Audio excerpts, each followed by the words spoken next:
Hello, everybody, and welcome to Paranormal Nation Radio, Not So Normal, your regular Tuesday night show.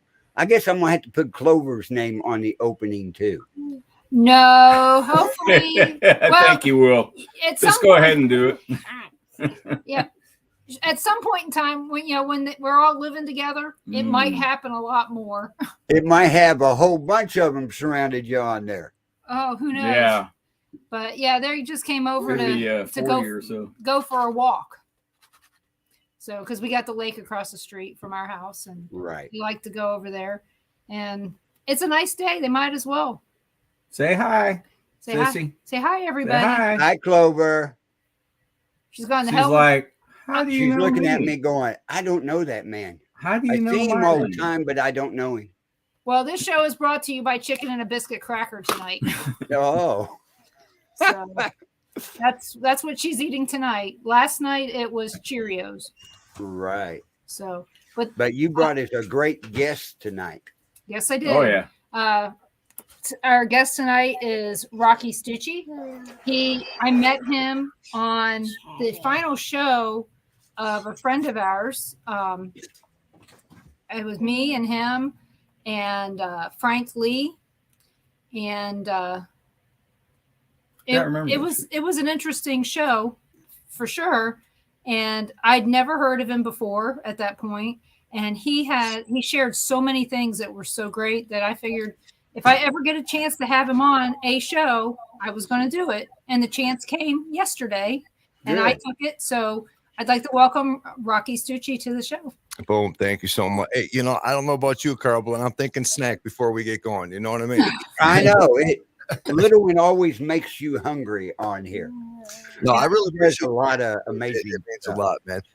And it sounds really cool. I was talking before the show about Carl, what you guys got going on here with the network, and man, it sounds like a really cool thing. So, man, keep the fight going, man. I tell you, this industry, I've been doing this for about 10 years, and it takes a certain unique type of character. Denise, you've been doing this for a long time. This industry is unique, and it's usually the people that survive the longest are the ones that kind of keep their own lane.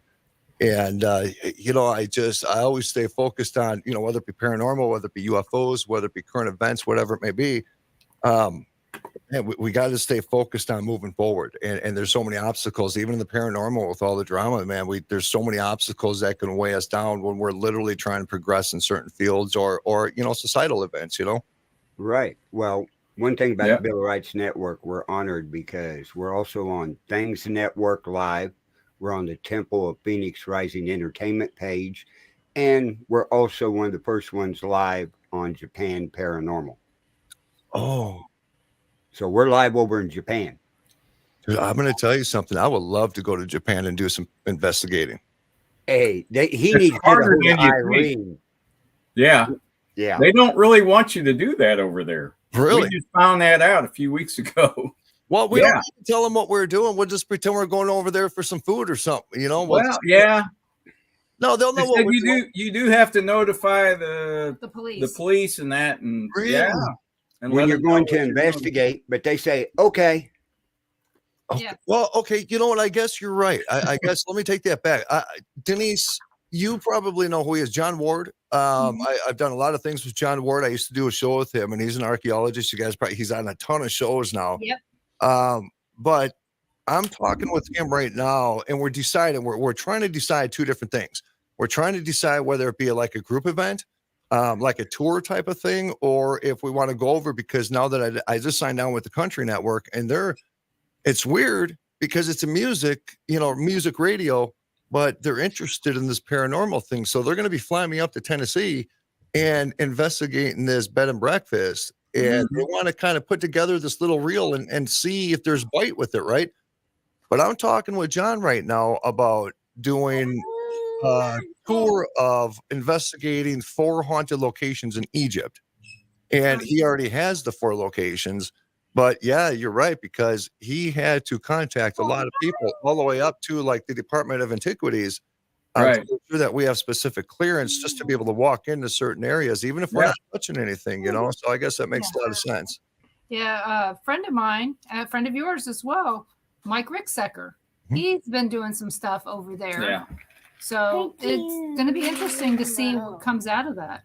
Yeah, it's weird because you think of like Europe, you think of different parts of Europe, and you think of Ireland, and the old like Templar times and the ancient castles, right? There's certain different parts of our country that have certain different richnesses of history, and I have this immense curiosity of what is the difference of the level of hauntings. Like if I went to a castle in Ireland, or if I went to some cave somewhere in the middle of Egypt, or just some little basement in somebody's home here in the United States, is there going to be a difference because of how old some of those entities could be? That goes back to the expiration date. Is there an expiration date? I mean, I know that does. I mean, that's simplifying it. That's oversimplifying it, because we don't have people going around saying, I see dinosaur ghosts, right? Neanderthal ghosts, right? So why? Or something from 1,000 years ago. Yeah, so far. Usually what? 300 at the most, and maybe 500. Yeah, back to the 1600s that we know of. Yeah, over in Europe, maybe. Why isn't there spirits from way back? Right. Adam and Eve. Nigel. So what are you? See, now my brain just literally went into a whole different realm. So so even if you do go to like Egypt, it could be more of something modern that we could be dealing with, but yet our perception, just because of the historical relevance of it, we'd be thinking that we're dealing with some ancient culture type of whatever, Right. That's interesting. I never thought about, like they said, it can always present itself as what it wants you to see. So why do you think there's an expiration? Do you think it's a reincarnation thing? I don't know. The main thing is it's just factually speaking. Well, that's been brought up too. As factually as we can speak. Yeah. Okay. Yeah. We don't see the spirits that look like they're older than 500 years ago. Right. Why is that? I don't know. I've never heard anybody say that they've seen. What's the oldest we've ran into? Yeah, I was going to say, what's the oldest you've ever seen? Denise? That one up here at Sierra's backyard? About 350 years ago on the East Coast. What, Henry McPike? That's I'm from Baltimore. I mean me. Yeah. That's about the oldest I can remember. He goes back to what? 18. So you're looking back early 1600s. 1865 right now. Man, what a trip. I never thought about none of this. So, well, it's always a topic to bring up and discuss. What's cool too, and I was just talking about this. I think it was one of my rants a couple of weeks ago. I don't know how I ended up here, but there was a town in Wisconsin. A Catholic priest contacted me. He had an experience, and it was actually in the rectory next to the church, but the church, I don't want to say any physical structure was haunted because it was the entire town. If you drove and if you're sensitive at all, you would get very nauseous in this town. There's something really weird going on. Wow. But so we went in and talked to the priest, and what he told us was he thought somebody was breaking into the rectory. He heard noises in the kitchen, like pots and pans or whatever, like somebody going through, through some items. And so he gets up and he comes downstairs and he goes into the kitchen and he sees this little girl, and she was wearing dated clothes, and she wasn't threatening, but he knew that she wasn't real. So he freaked out. Okay. He went into the living room, and he sat down on the couch. And of course, your typical human being that isn't involved in things like we are is going to sit there and try to rationalize. I just woke up. I was kind of in that dream state still. I'm seeing things. I got to wake up. Okay, I'm up now. So now I'm going to get back up and go back in the kitchen and see if there's a robber. So when he went back in there the second time, this is where he really freaked out. And this is why he called us, is because when he went back in the second time, that girl was still in there. And the second time she was making eye contact with him. Huh. And he says that those eyes literally pierced him. They pierced him. And I thought it was interesting because, for one, I knew he wasn't lying, right? And it wasn't because he was a priest. It was because, you know what? When you're in this field long enough, when somebody's stretching a little bit of truth to try to get a little attention, right? Yeah. This guy literally was so confused because it challenged everything he was indoctrinated to believe. And I say that respectfully. But it challenged everything within his belief system. And so I found it interesting though, because of the dated clothes, right? So there's no evolution within, spirit. And because of the fact that it made eye contact, because she made eye contact with him, it's going to tell me now that, it's not residual, it's something more intelligent. Right. And we get some pretty amazing EVPs. Yeah. But so if you have a spirit from the 1600s, and then you have this girl from the 1800s, are they in a different plane of their existence? Can they interact with one another, and do they evolve? My thought on that would be is if there is two different spirits there and they're both intelligent, they could be on the same plane and interacting. Right. But if they're not both intelligent and one's one is residual, they could be not interact. There'd be no interaction whatsoever, and they're just two separate hauntings, and they could be running right over top of each other and not even know it. What's interesting, and I usually don't reference paranormal TV shows, but what is it? The one with the girl and the guy? They were Kindred Spirits. Kindred Spirits, right? Yeah. Actually, and that's not a mock. I actually know them. I just had a brain thing. It's really not that bad of a show. There's nothing. Anybody who's not involved in the paranormal, I don't know what they expect, because it's not like it's a 24-hour party when you go on an investigation. Most of the time you're sitting around and listening to nothing, right? It's fishing. Right. But I did catch one episode because somebody contacted me and they suggested for me to watch it because they wanted my opinion, because what they were saying is that there was a mother and a daughter, or a mother and a son, or something like that. And they were both there, but they weren't able to see each other for wherever they were, and wherever they were at. So Adam had to put on his blindfold and then put on the earphones and do the spirit box. And then Amy did the same thing, and in the same house but a different area. And then they recorded, and it actually did kind of sound like a conversation. But what they were theorizing was that they couldn't interact, they couldn't see each other. They're in a different existence somewhere. It kind of tripped me out. Yeah, like I said, it's hard to say. I know, from what we experienced at the Sally house, there were spirits there that were on the same plane, and then there were spirits that were not. And I can't prove or disprove it. It just didn't, the spirits, when we say how many are here, we'd hear, one would say 5. Right. For instance, and another one would say 3, and it's at the same time, and I'm hearing all 8 of them, but I'm not seeing all 8 of them, but I'm hearing them. Did you have any weird experiences after you investigated Sally House? Well, we were tour guides there for 7 years. Yeah, we were there a lot. Oh, yeah. Okay. Now you're going to start remembering some of this, but I was there for 7 years with him.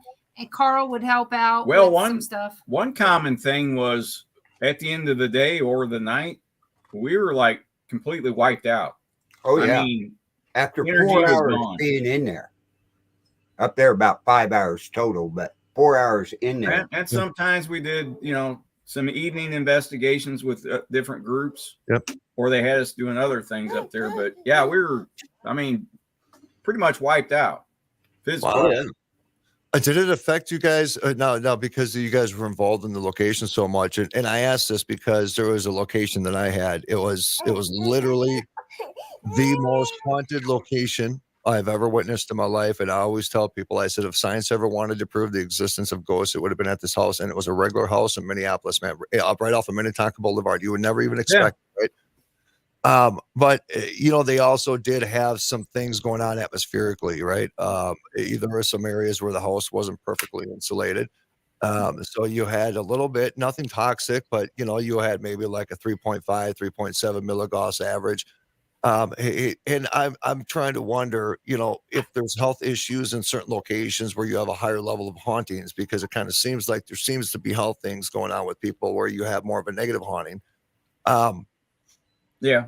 Where am I going with that question? Have you noticed that with yourself being involved with something like the Sally house for so long, for so many years? Have you noticed kind of it beat you up a little bit? Oh, yeah. 100%.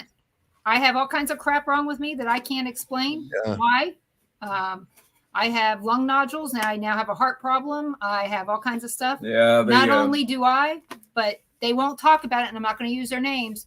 But one of the women that used to live in the house has extreme health issues, and we can't, she doesn't tell people that she does, but every time we kind went of to see suspect her, there's some mold in the house.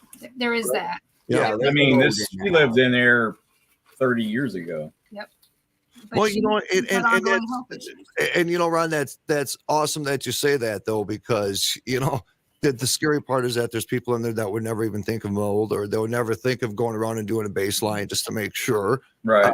Right away, everything has to jump right to everything's a freaking demon. And it's just like, that's psychologically troubling to homeowners. Some people can't take that. They just can't take hearing that, because then all of a sudden they drop the toothbrush and they think a freaking demon did it, Right. Oh, yeah. Or their knee gives out on them. And there's another thing with that house, and it took a while for us to figure it out. By us being there all the time, I did figure it out. Upstairs in the master bedroom, in the closet, I've had lots of people go up there. It's a weird closet. I'll put it that way. And I'll have kids that they actually want to go in there and shut the door and be in there they say by themselves, but they're talking to either a little boy or a little girl. Kids on these tours, they would come during the day. They would walk up the stairs. They would literally see the children's room with all the toys. They'd kind of look and go, and go around the corner and go right to the master bedroom and go right to the closet. That's kind of creepy. Now, one thing I found out, one of the first or second times we were there, we're getting high EMF in that closet. I mean, real high. Oh, yeah. And if you put it, the wall is concrete. If you run along the wall, I'm looking for some kind of electrical, right? Yep, that's right. I'm running on this concrete wall and it's high EMF. And I thought, well, this is really wild. But about a year later, we're in there. I think we're doing a night investigation. Of course, the lights are off, right? So we go up there with the lights off, no EMF. Somebody comes up the steps, flips on the hall light, boom, it shot up. What? I said, wait a minute. Turn that light back off. Yep. When that light come on, that thing but it was very active in there when that light was on. So I told everybody, I recommend leaving that light on because of the high EMF. Charge it. We used to do that years ago when I first started. We used to get those little EM pumps or whatever they used to call them, where it just. Yeah, I was going to make some of those. We had a whole house EM pump there. Yeah. The other thing is that downstairs in the kitchen, which is below the nursery where a lot of the activity was witnessed. Kind of same thing. If you had that light on down there, it charged that bedroom up there. So how much of it was really, truly paranormal activity, and how much of it was perceived paranormal activity because there's a little bit of weird things going on in your personal electrical system at that time. It's interesting because you're kind of swimming in a weird matrix, because it does affect your body to produce like the hallucination kind of makes it kind of off a little bit, right? But then, there are things out there that are proven that does charge the air and it does produce legitimate paranormal events. So it's this weird matrix that you're kind of swimming in, from reality to the paranormal. So it's weird mix of realities. Well, it's just like down there in the basement. You got all them wires running to the furnace and everything. But downstairs, Ron, remember the SLS camera? Yeah. Oh, yeah. We caught the two little bitty figures in between the furnaces. Not on the wall. They were in between the furnace. That's the only place we ever caught them little ones. Like Denise, she would see them down there. These little things, they like crawl and then climb on top of each other.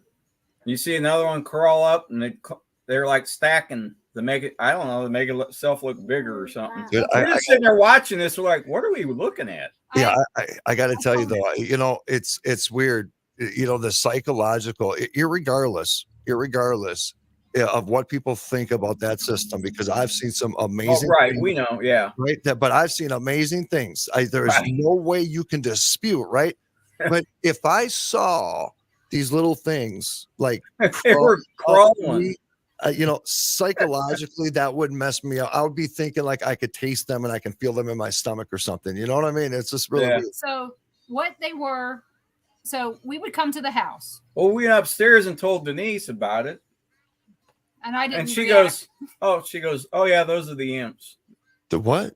The imps that she sees. Yeah. Now she'll tell you what imps are. So we would come to the house, and we would always do a walkthrough because we always had people that would come to the house and trash it. People like Tim Wood. Oh. You didn't say Tim Wood. But. I didn't say. And I'd have to clean up, vacuum, whatever, clean up the mess that was left behind. So props. Yeah, before the guests got there, because I didn't want anybody to think that there was fake stuff going on. Right. So I would go through there, and Just I would go Tim down. Wood. Yeah. Props. I would go down the I stairs. didn't say props. I didn't hear that part. I just want to say that. So I went down the stairs, and I would look, and I would see these things going around the walls. You didn't need props at this place. Wow. You would see these things that were like big cockroaches. Yeah. Okay? And they were skinny. And when I'd check out the house at night, they'd be fat when we go to Yeah, we think they sucked our energy. They were feeding on people's energy. I believe that, man. I do. I believe that. Yeah, so I told Dave Considine about this, and he is the one that told me that he believes that they're imps, the devil's minions. Oh. Ooh. And so is it? I don't know. But when I explained them and they came up the stairs and they told me that, I was like, those are imps. It's interesting though, because when I go, there was a time there when I was speaking at treatment centers, and when I would walk into these treatment centers, I would feel like creatures like that. Like really? I would consider them as like leeches, Yeah. Because people in treatment centers, that is at your most spiritually broken state in your human existence. Is if you're in a treatment center, you're broken as shit. You know what I mean? Right. Yeah. And so you're spiritually broken. You're questioning God. You're questioning your existence. You're questioning all the things you did. You're punishing yourself for some of the choices you made. You're broke. That's the best opportunity for something just to come and crawl right up to you because you won't even notice it. Your energy is so low that your energy is matching what's there. So you won't even notice these things are sucking you dry, That's just kind of how I feel. That's just kind of what I pick up when I'm there. I'm not saying that's what it is. I just kind of feel that, That house used to be amazing. And I use the term loosely. Used to be. Yeah. What happened? It got cleared after 7 years of being up there all the time. There's a couple guys came in with a crew, cleared the house. Now the one thing is, well, we definitely know it got cleared because all the bugs, the spiders, pre-activity, the wasp. They'd have wasp in the basement in the middle of winter. Yeah. You're good? Yeah. Was that me or was that you? Was that me? What? Our light. No, it's me. It's probably our light. Yeah, watch. It'll flash. It'll flash. It'll flash. Let's get the spirit box. Denise's I got skin is so light colored that the light reflects. I reflect. I'm glowing. What were we saying? There was something that. But after the house got cleared, we went in 2 weeks later, and actually that was when the new season started. And when we were done, we were full of energy. It's like, what do you want to do now? Yeah.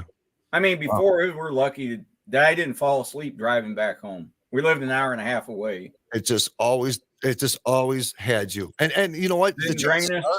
You subconsciously probably didn't even realize it. We didn't. Always felt beat up, So later, it was like, man, why are we like wiped out all the time? I mean, it's Saturday night. We're going to bed, 9 o'clock. Oh yeah. Well, that ain't the worst thing. That ain't the worst thing in the world. I'm just saying. So the strangest thing is in February 2017, I had a guy call me and say, "Hey, can you be the liaison for us? We want to film in Atchison. We need a tour guide, and we're going to be going to the Sally House. We're going to need to get into some other places." And I got him into the McIntyre Villa with the old owners. I got them into the Schisler House, which probably old owners now. I got them a place to stay, and this was all during the eclipse. So they were going to be there during the full eclipse in 2017 of August. And these people were Joe Citrone and Richard Grund. Joe Citrone was on not My Ghost Story, but Paranormal Witness. Mm-hmm. He was one of their. You know him? The name sounds familiar. I was gonna say, Mike. Tall guy, bald, Okay. real good personality, drummer for his band. But like I said, he was on a lot of different shows, and he had done something up there. He had filmed a pilot for a show similar to Paranormal Witness and similar to what they did here. It was they wanted to go into people's houses and clear them. And when he saw the story he'd of been Deb there and Tony before. Pickman, they decided that that's where they were going to start that pilot that they did back in 2008. And they did all this stuff, and the entire crew broke up. He didn't know where any of them were. He said that the Sally House broke them up. What? Yeah. Yeah, And he said everybody know where I anyone know is. that was related to the Sally House, except for us, have broken up. All their close relationships toast. And I don't know if it's because. So let's stay with Joe. So I interviewed Joe. He was my second interview ever. And he had written a book called The Sally House, Exposing the Beast Within. And when I read that book, it's like, I got to talk to this guy, all that. I got him on, and he said he would never go there again. Never. And I told him, about the research I was doing and all that factual research on the historic location, stuff that people didn't have, which I have probably more than anybody out there on the Sally House. I've probably forgotten more than anybody knows on the Sally House. But I did all this stuff, and I interviewed him again when I read his book, Seduced. And that book is excellent. If you ever want to read something that's going to make you go, yeah. You're talking about hitting rock bottom. He had hit rock bottom. He had been seduced by the devil, basically, is in what everything. it was. And Drugs, you name, devil. I feel everything you're saying. I mean, so he did all this ended stuff. up in jail, and that's when he found God. I always say you find God. Super nice guy. I mean, you wouldn't suspect any of his history if you met him.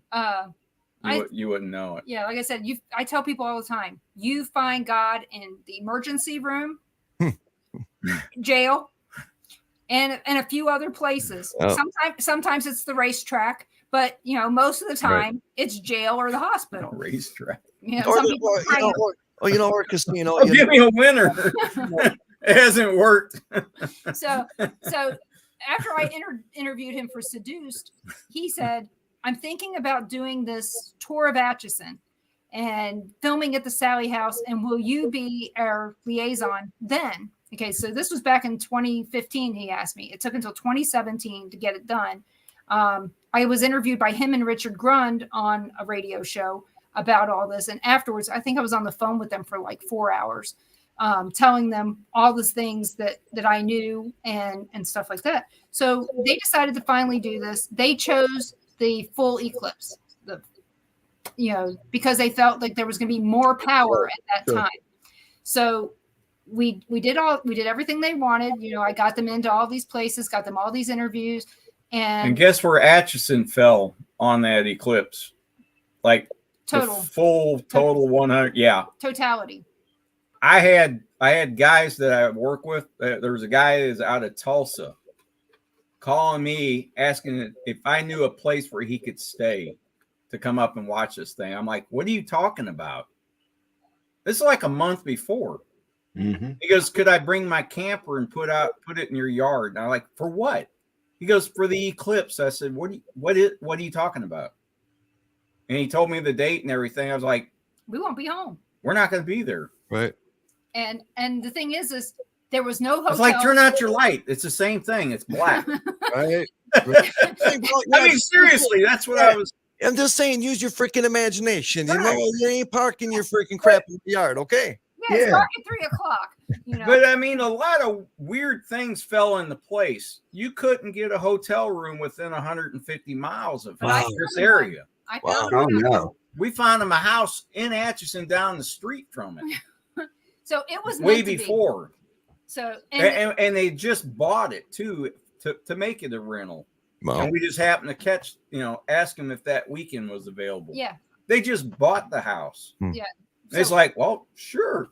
So I got them. I did everything. I know, Susan. It's not the same thing. So I did find that it was actually really cool what happened. It was neat. So I took them around town. We actually slept on somebody's hard floor, just because we couldn't get a hotel. But I got them place to stay. Sure. Yeah. So we did everything, and we got to get into some really neat houses and get some really good interviews with people we got to watch. Yeah. Because we weren't on camera at that time.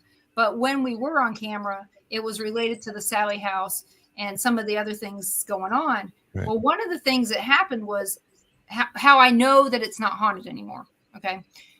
By the same entities. It's haunted by something. It's just not haunted by the things that were there. Well, when the eclipse happened, it was kind of drizzling a little bit. I went outside with the camera crew, and I was kind of holding the umbrella so they could film everything so they didn't get wet. There's me, 2 other camera guys. It was, as soon as it got dark, all you heard was crickets. It got quiet outside. I thought, well, maybe people might be yelling or going, yay, or it's dark. Wow. But we all looked at each other. He had everybody was waiting for the purge sirens to start going off. Yeah. Waiting for something. I don't know. Yeah, it was really weird because it got really quiet. It got dark and got really quiet, and all you heard was the crickets in the middle of the day. And we're all kind of looking at each other like, wow, this is pretty weird. Meanwhile, they were inside the house. Me, Richard, and Joe. They said it's one of Richard's kids. He's an adult. Was in the house. They all had cameras, and I'm walking through the house, and all I hear is yelling, screaming at the top of whatever's lungs. The thing is it's not us, not one of us. Yeah. But I'm in there, and this is what I hear. I start walking down the stairs, and I get shoved down the last 5 stairs. And I can walk through that house in the dark. I don't have a problem. I've been in there so many times that it shouldn't have been a problem. So I got shoved down the stairs. I was hearing growling and some other things, and it was horrible. But they were all excited. They were getting some great pictures of things and all that. They got some really interesting. Joe Strachone is known for getting orb pictures. And when I say orb pictures, they're orbs, but there's multiple faces in them. And I don't see faces. I don't see pareidolia. Okay. He shut his camera off. Okay. Oh, we lost him. Yeah, we lost him. Well, we'll come back. I'd like to say hi to everybody. Looking at something. Yeah. I'd like to say hi to you, Sarah. Welcome to the show. We're not ignoring you. Hello, Susan and Mike. I know you're there. There you go. He's back. I don't know what happened. I don't know. Actually, I do know, and I'm going to plug my hardwire in. Check. Well, I had it on Wi-Fi. Usually, when I do my shows live, I'm usually hardwired in, just because there's so many people in the house that use Wi-Fi. It's right. So much that I just go direct. So I apologize for that. It's okay. And I'm sitting there holding my pose. I'm like, is it going to come back? And you're just pretending. We saw you turning and when waiting for the antenna to go up. Yeah, when you go live, you just gotta play it out, man. You just kind of learn to roll with things, and that's it.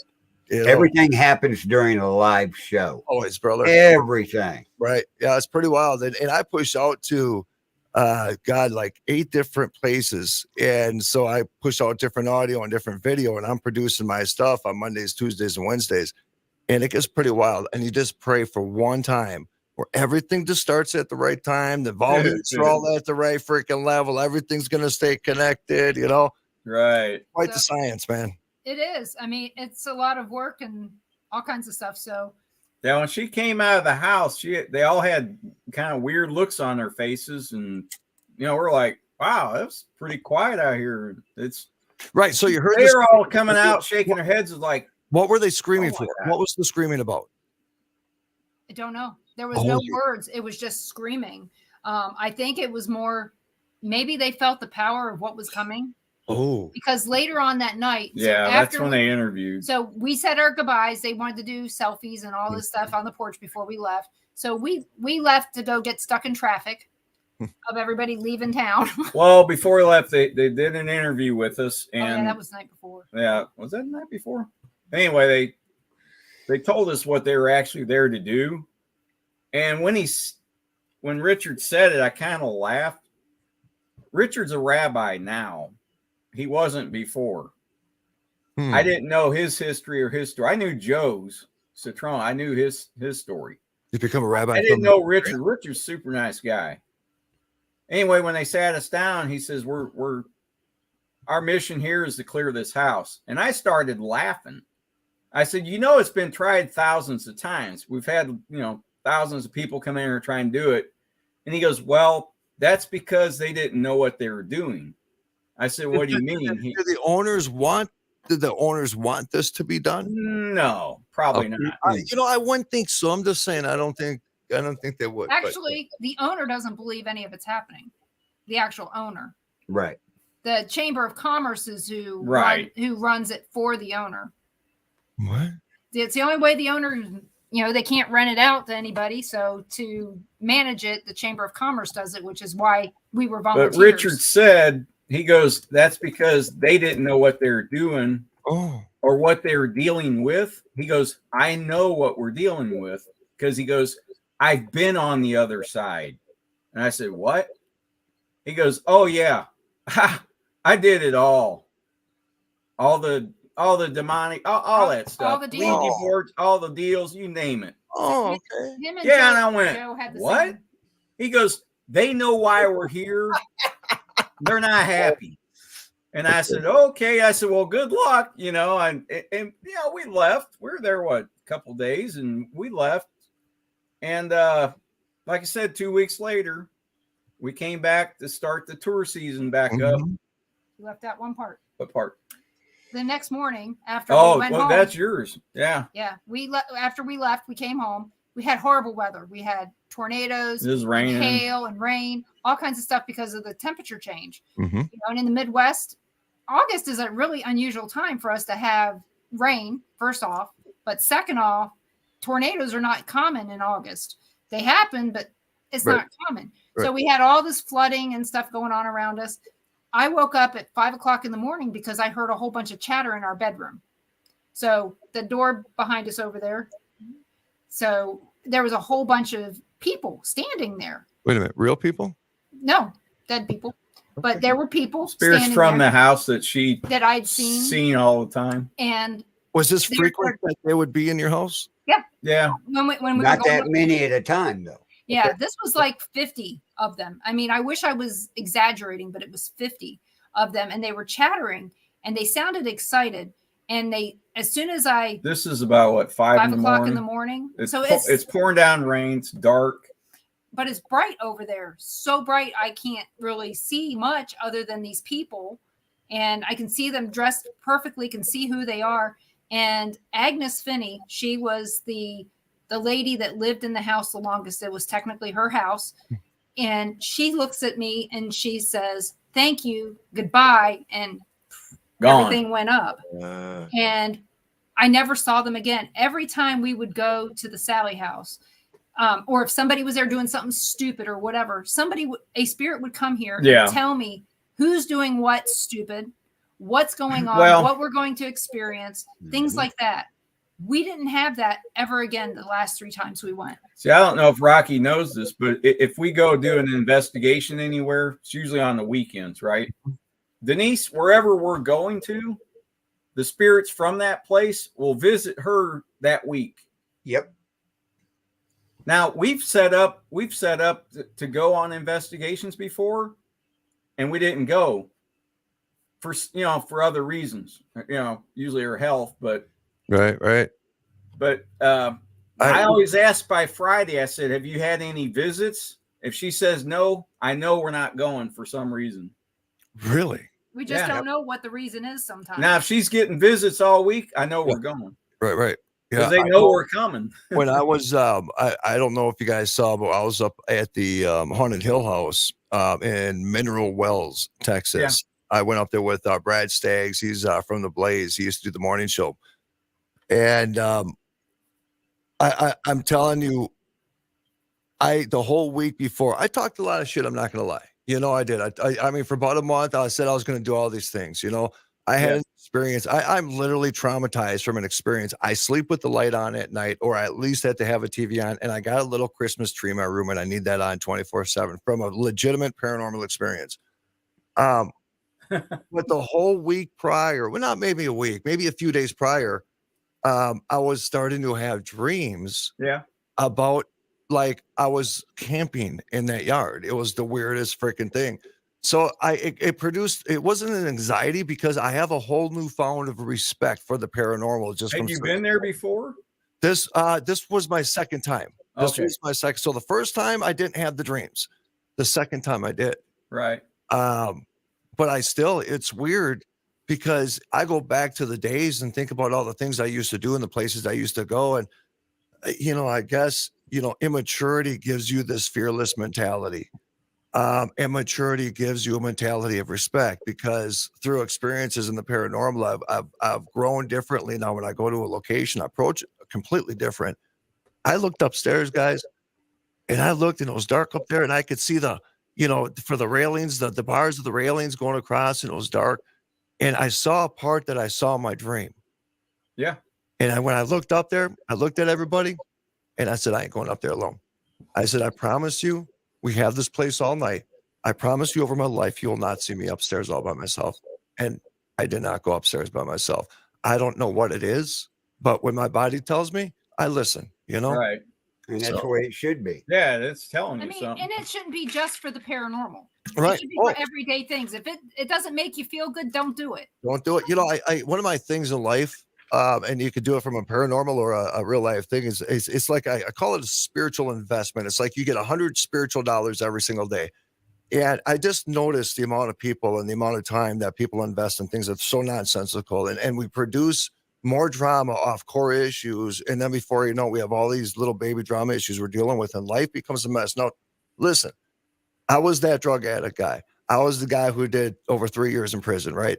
I was the guy who did all those things. And then I was a 1%er, and I did all those things. I saw the darkness of the dark. I know what lurks in the alleys. I used to move 10 kilos of cocaine a week. Where am I going with all this? You're basically telling us that you've done all the same things about the people we were talking about. Well, so yeah, but you know, when it goes into where was I going with the understanding? Understanding what your body's telling you know, I guess, you know, when you go through life, you empathize differently through experience, because if you don't, you can only sympathize, right? Right. And so, you know, all these different experiences I've had in my life personally, I've come to value the most simplistic things in life. You know, like I'll take pictures of little tiny flowers. 10, 15 years ago, I never thought of, because my priorities were different. My ego was different. My selfishness was different. But I've grown to learn this most simplistic things in life. And you can't learn any of that without the feeling of the wrath, right? But I do have something I want to bring up to you guys. This one thing I want to bring up to you guys, because I'm actually guilty of something. Okay. I'm actually guilty of turning a year-long investigation, and I actually made the location worse for the family. That happens. That happens. Yeah. A lot more than people want to believe, you know, and that's one of the things that I tell people all the time. You have to be prepared that if you're going to go in there, you quite possibly could make it worse for them. Right. That's why I try to put the onus on the family that lives in the house. The Fernhill house is what I call it. And Denise, you might have heard some of the stories, but John Ward was there with me when we had that experience. John Ward is actually the guy crawls and digs up dead bodies for a living in a desert. And he had one of the most horrifying experiences at the Fernhill house with me that night. And Scotty Roberts was with us too. Oh, I know that guy. I know that name. So, and this was during Paradigm Symposium. And the reason I had them two there was because I needed somebody at a different level to go into this location, because it was too real. It was like in the paranormal and the ghost hunting community, it was too good to be true, I guess is the right words you want to use, right? Because you don't find these kind of locations a lot. And then, of course, we're driving there. And then John, because John does a lot of work with the Book of the Dead.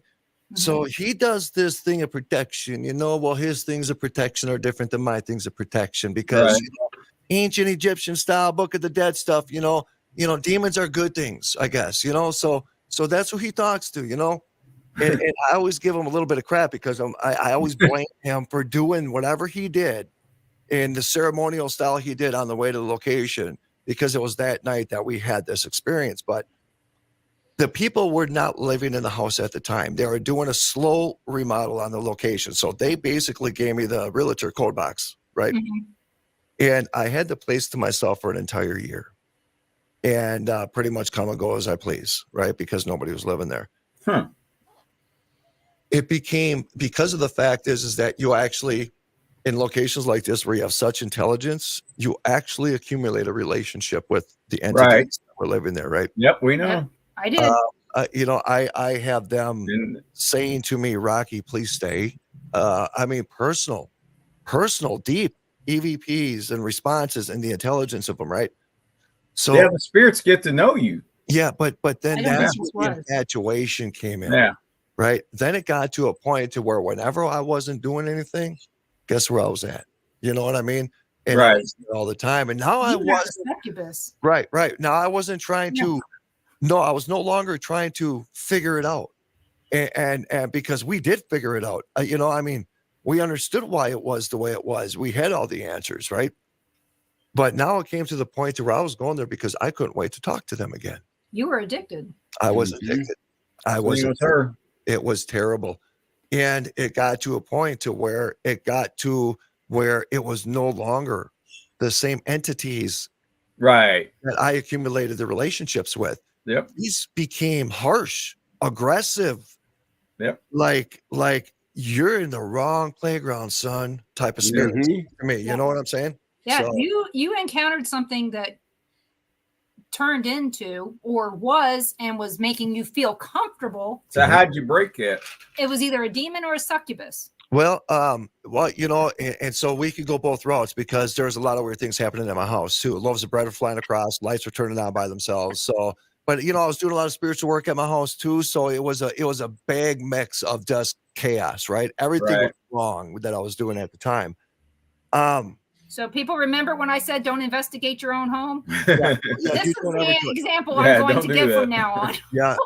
I actually, years ago when I first started getting into this, I went in and I became a see, now it's doing the reset again, right? Am I back? Okay. I became a certified theta healer. That was kind of the first thing. So I go from being a 1%er to being a theta healer. It was the weirdest frick. Oh, get a picture of that. He's riding the bull.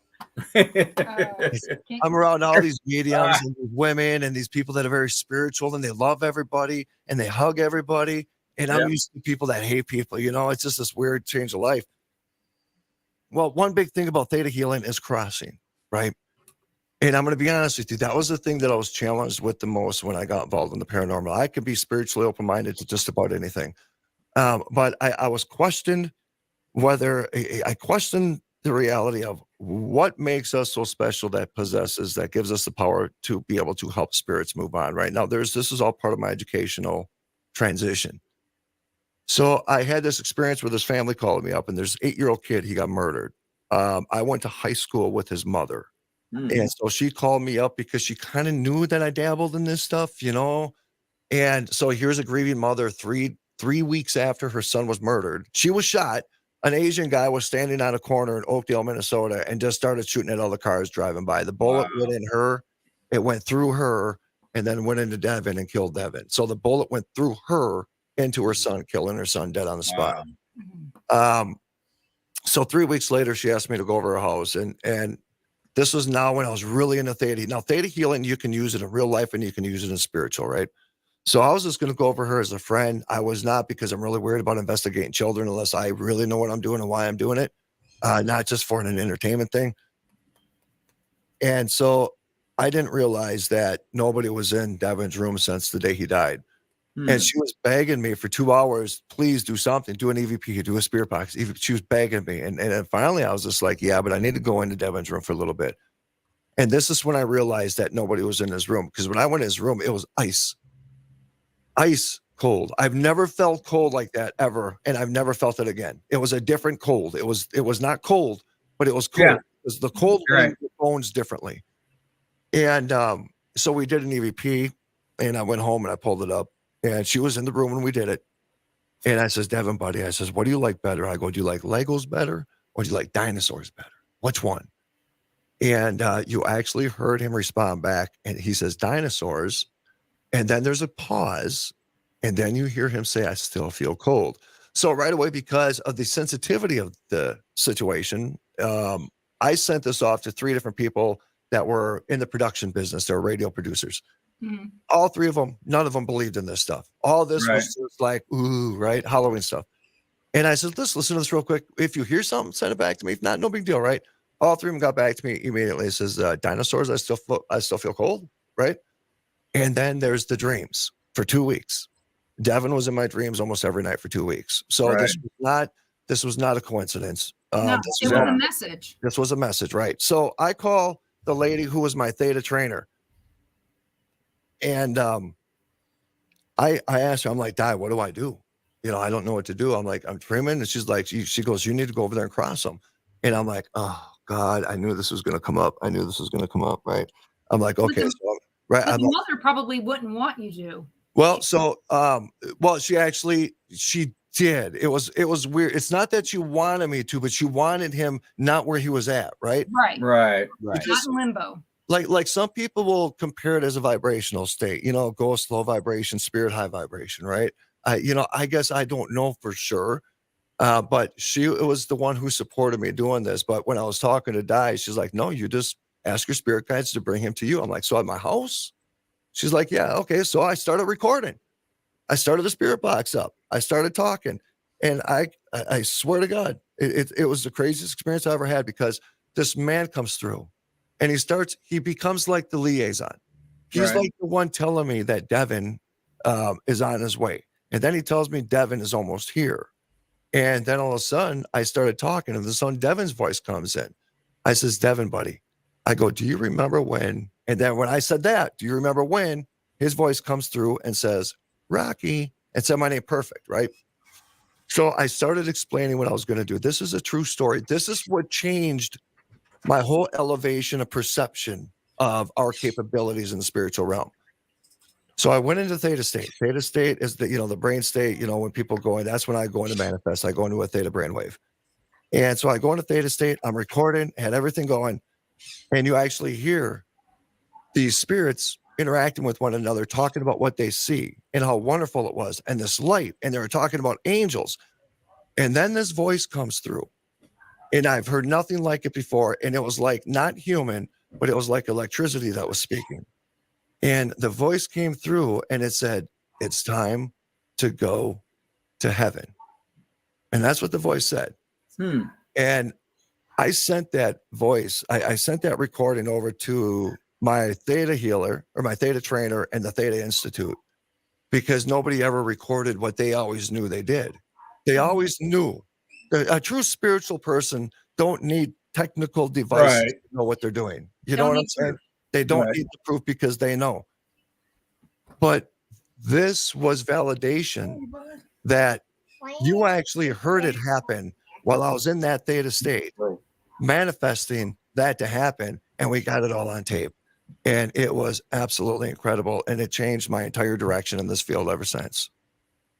I think Bernard, one of our Bart. viewers, huh? Bart. Oh, Bart. Yeah. Yeah, that's Mark. Hey, That's Bart, Bart. how you doing? I think he's wanting to hear some of the EVPs Well, so if you have them. what I'll do is because I got them all in my Dropbox. I got all of them. Anything I ever talk about on the show, I promise you, I will have it on file.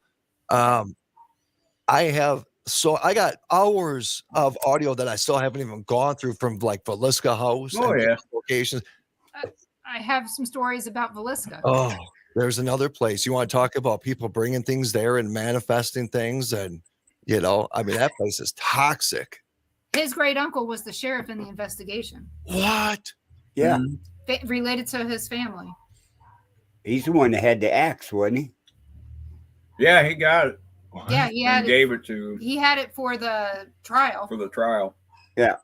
Wow. So, But when he on his way to the trial, he actually forgot it back at the office and just stopped and got another axe and You know, you gotta do what you gotta do. You know, Yeah, back in. well, otherwise he's going to be late. Hey, the judge is going fishing at 2:00, That's so funny. Yeah. and the I gotta trial, grab something. you have to remember the trial was in Red Oak. And Yeah. it's 20 minutes away. He kind of had to do what he had to do. Right.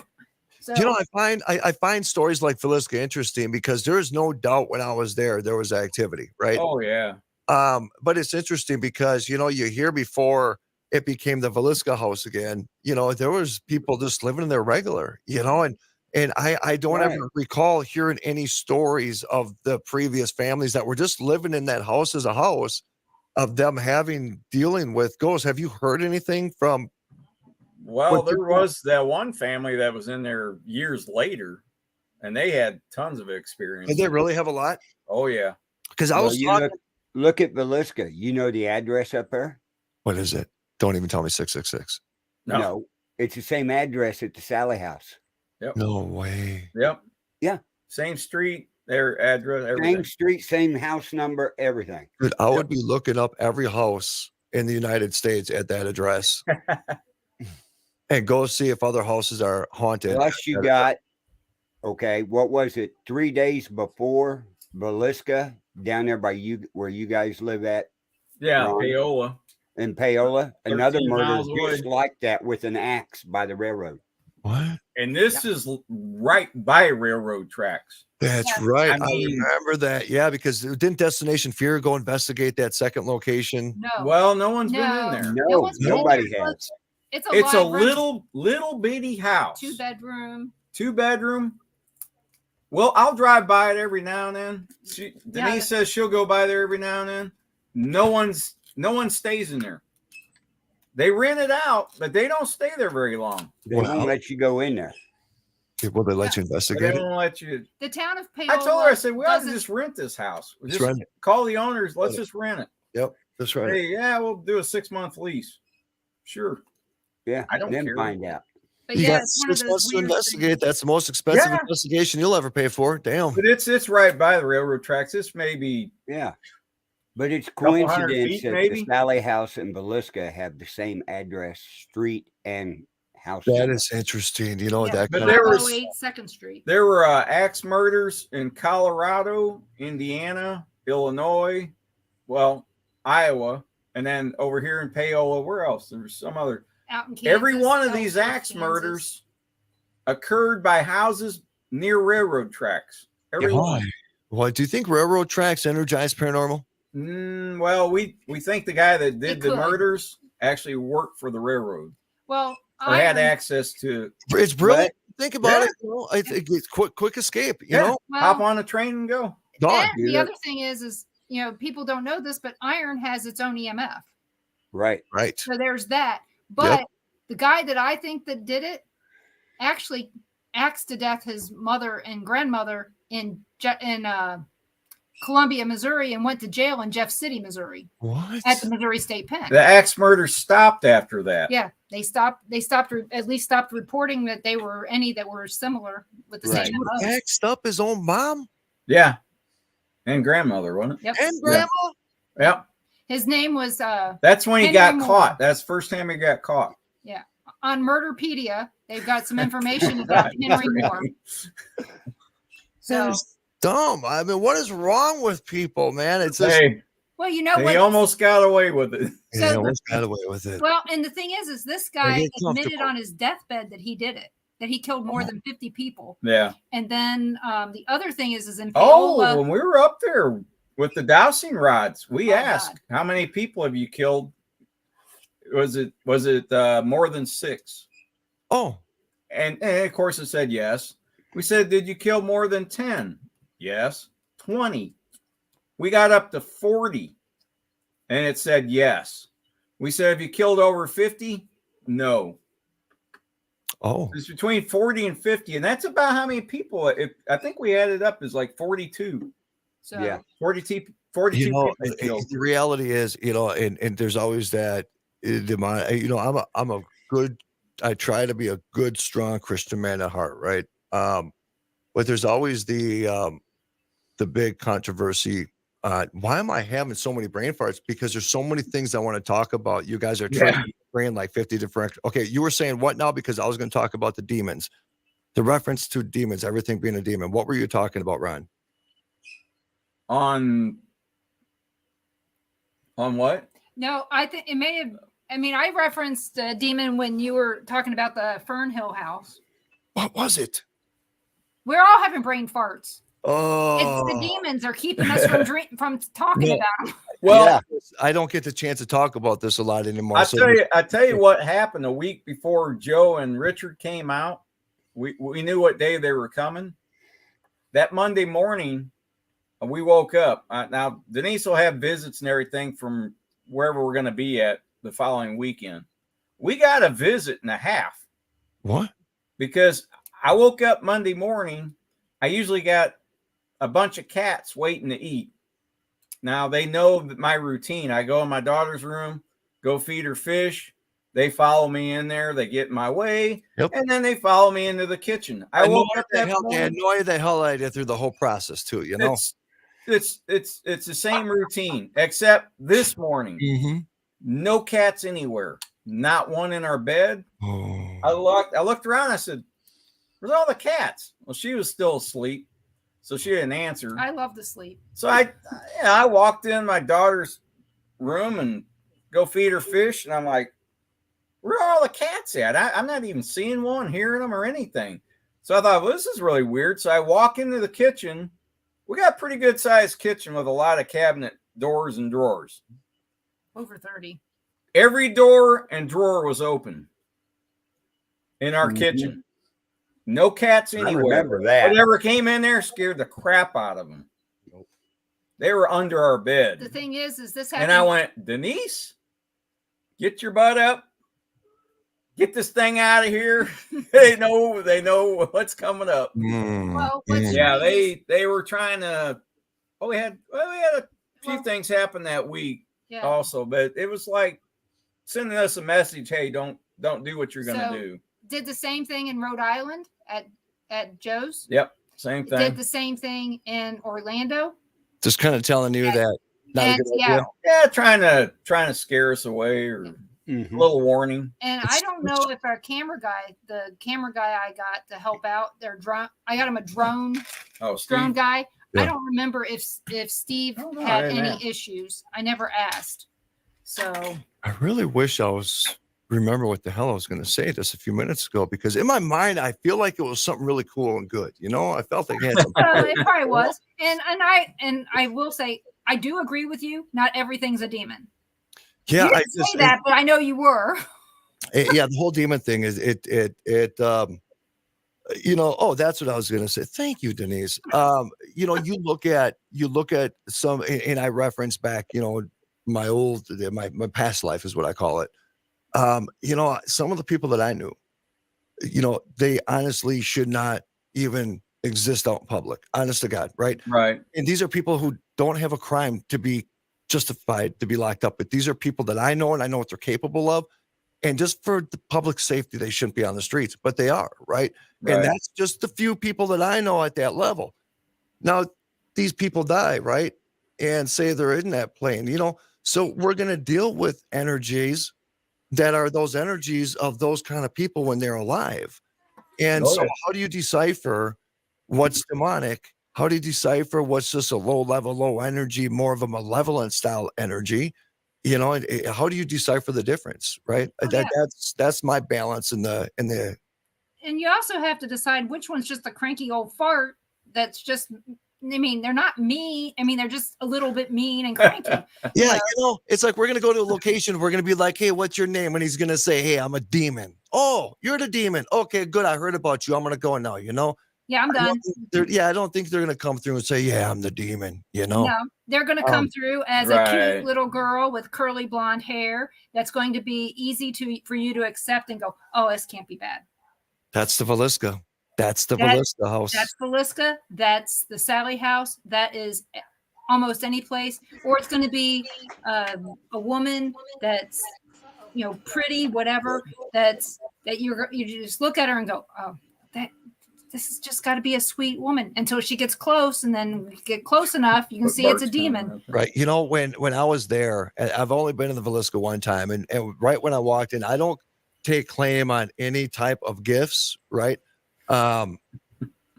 Yeah, she is, man. Yeah, she is. He says, my ex-wife is a certifiable demon. Don't worry about it. Everybody's entitled to their opinion. Yeah. What was I saying? What was I saying? About Villisca. Oh, so when I walked in there, again, I don't claim to have these abilities, but you know what my body knows, it knows. Right. And when I walked into Villisca, I'm just like, and this was just me, right? Though, it's a bad vibe. It is. It's not. I'm not saying anything. I'm just saying this is what I picked. But yeah, when I walked in, I'm like, there is no kids here. I do not feel, not even a frightened child, not even nothing. I don't feel like a real human energy child. And so we started investigating, and all these little kids' voices coming through. And it's just like, I'm not aligning with that, right? I'm not feeling something just from all the different times of the situations I dealt with entities at that level. I'm not feeling it. And then I'm sitting there thinking, I'm like, what a perfect fishing hole for darker, malevolent energies, right? Oh, yeah. Sell the perception of these little babies that are running around the house. So people show up with toys and candy, you know, and they're nice little things, and they sit down and they play real nice, and they're not going there protecting themselves. And then you hear these stories of people stabbing themselves in the chest, you know?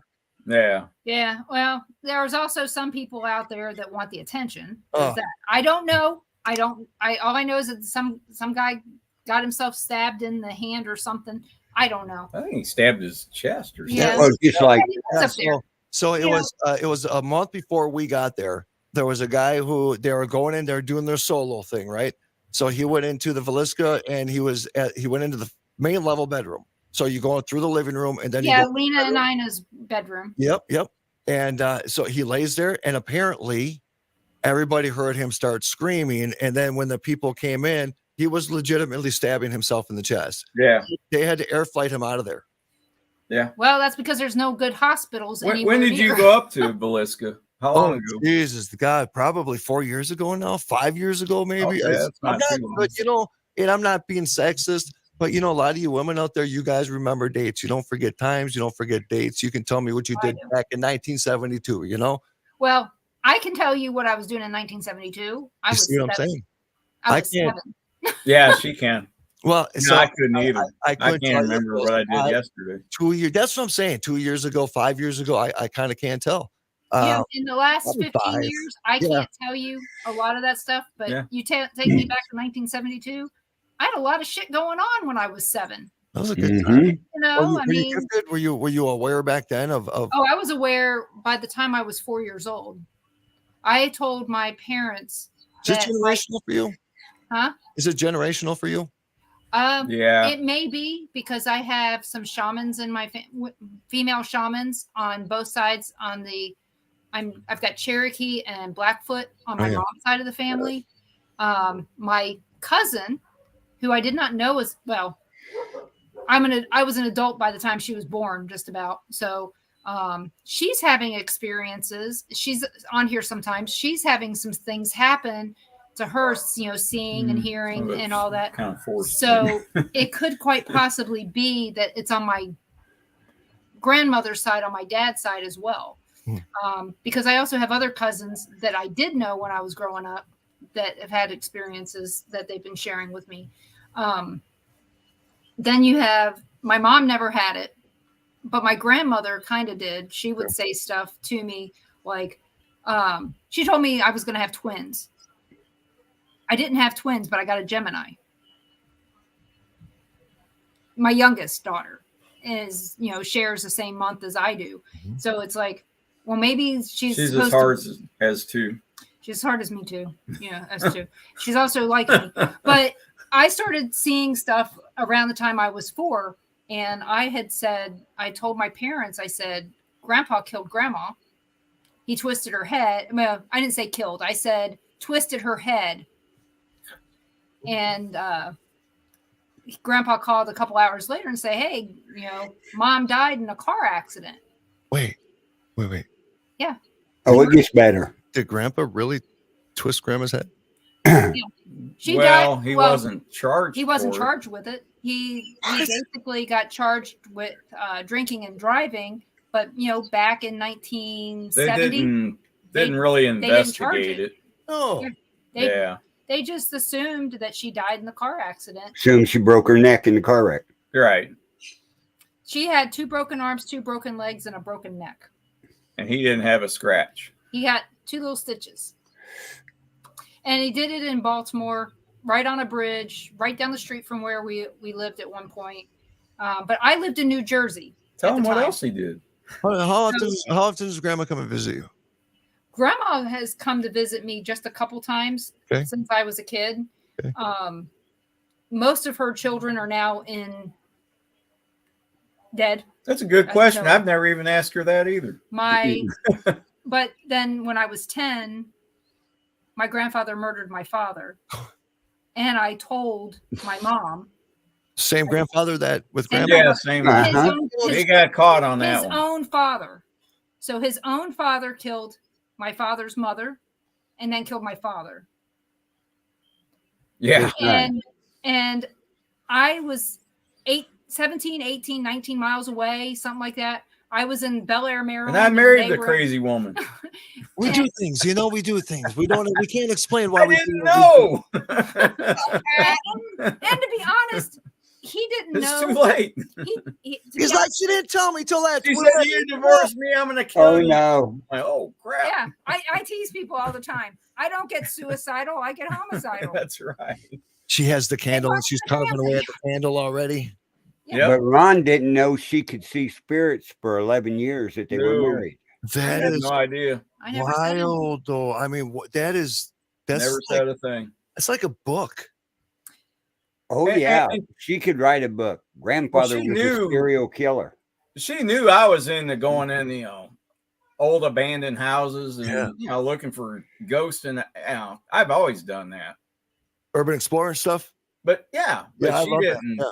She never pushed it or said, hey, I'd like to do that too, or anything. Because I was living it. Right. Yeah. I mean, we had our house, the first house we bought was haunted. Right. And I just happened to mention to him one night when I was pregnant with our daughter. I said, there's a boy who keeps showing up at our house and he says, Mom, and I answer and he goes away. And he goes, oh, it's just Troy or Todd, because they had a key to our house, the next door neighbors, and they were drinking a lot and they would just show up. And, we were all about they got the houses mixed up every now and then. They didn't even look anything. It happens. Yeah. Especially with them a lot. And we had a swimming pool in our backyard, blah, blah, blah. So everybody would show up at our house randomly. And, I'm not the social guy I used to be. So, I used to be a super social guy. Now, as an age 49 years old, I kind of like my privacy. And if people show up in my house at 1 a.m. being super loud, jumping in my pool, we're going to have a little conversation. Now it would be a problem. But back then, I had just turned 21. You're ready. You're ready. Yeah. And so, but I, like I said, I was pregnant and didn't, he was gone all the time. So, I mean, the house was locked up. So I figured if somebody was in there, they had to have a key. Right. So. Yeah, but you knew what you were looking at. Yeah. You knew they weren't real. I knew that, but that's what he said. And he kept saying it was Todd or Troy. And I'm like, okay, whatever. And so a few years later, our kids are talking about, Mom, we saw this boy in our room. Yeah. Lacey was maybe 5 and Lindsay was about 2. Well, they haven't learned how to lie yet. Oh. And they're talking about seeing this teenage kid. And I'm like, really? And I never talked about this kid. And they would tell me and kind of described him. And then finally they kept mentioning. And finally, I don't know, a couple months later, you had said something, or the kids had said something. And you said, yeah, I saw him last night too. And I'm like, what are you talking about? And, basically this went on for. And then she said, yeah, it's a teenage boy. He shows up at the bed almost, nightly and says, Mom. And I'm like, what do you talk? I said, a teenage boy. And over at my next door neighbor's house, right? We're over there quite a bit. We're just sitting there. They're drinking. I think we might have been too. But anyway, we're having a good time. And then somebody mentioned something about Sharon. It was a woman that used to live in the house. Her and her husband rented the house. It was her son. But we didn't know that. We didn't know that. We didn't know any of this until one day we were in Overland, which is it's a little ways away, and we were buying a car. Okay. And of course I'm teasing about the fact that it's now that was when we found out Sharon and her husband used to live in that house. Yeah, that's just when we found out. We didn't, so they had an opportunity to tell us that their kid had committed suicide in our house. I said, "Oh, you used to live there," and we talked about it. I said, "Yeah, this is what I'm doing to the house and everything." I said, "You ought to come over and check it out. I've done some things to the house, but I said, come over and check it out." She goes, "No, that's okay." What? I could never get this woman to come over to the house and look. I'm like, "Well, check out my work anyway, or if you like it, or you don't." Yeah. She would not go near the house for nothing. I couldn't figure it out. So we're at this car dealership, and of course I'm making fun of their .com name. It was O'Neill Auto. So when you spelled it out, it was oneillauto.com. And they go, "Oh, well now it doesn't say that." They changed it. It doesn't say that. And so it's not one sick car anymore. But I fill out the paperwork and they see our address, and the guy just says, "Oh, you live in the suicide house." Oh no. And I'm like, out of all people to give this paperwork to, this car dealer used to live in our neighborhood. No. And I go, "What?" And I looked at him and I go, "See, told you." That's all I said. And I said, "What are you talking about?" He goes, "Yeah, that's where the teenage kid committed suicide down in the basement." And I'm like, "What?" I said, "When was this?" And he started saying, what he knew. He didn't have all the details, but he said, "Yeah, it was a couple that lived there, and they moved out right after. They were renting a house." And I went, "Yeah, wait a minute. I'm putting two and two together." And when we got back, I went over next door to Bill's house. I said, "Hey, Bill, ¿cómo estás?" Yeah. ¿Cómo estás? Yeah. I said, Sharon used to live over there. I said, "Did she have a son that happened to commit suicide?" And man, he got white as a ghost. And he goes, "Yeah, where'd you find that out?" And I went, "Huh." I said, "Denise, describe this kid that you're seeing." Wow. He described him to a T, and Bill was looking like, "Oh my God, that sounds like Sharon's son." It sounds exactly like him. That's what he looked like. Is in our neighborhood there. Okay. We didn't even know about the suicide or anything. She sure as hell didn't know what he looked like. No, and that's when I went, "Okay, you got some explaining to do here, Lucy." Wait, you said you had how many suicides in your neighborhood? There were 10. 10. So just in this one little area. Neighbor across the street, his son committed suicide. Neighbor two doors down. Neighbor 2 doors down. What? Did after we moved. Plus our house. Then down the road was the guy who bought your cars, his brother. And but afterwards we found out about 5 more. Crazy neighborhood. Yeah. I would what's going on in that neighborhood? Study like geological stuff. I would look to see what kind of towers are around there. Some atmosphere. No towers.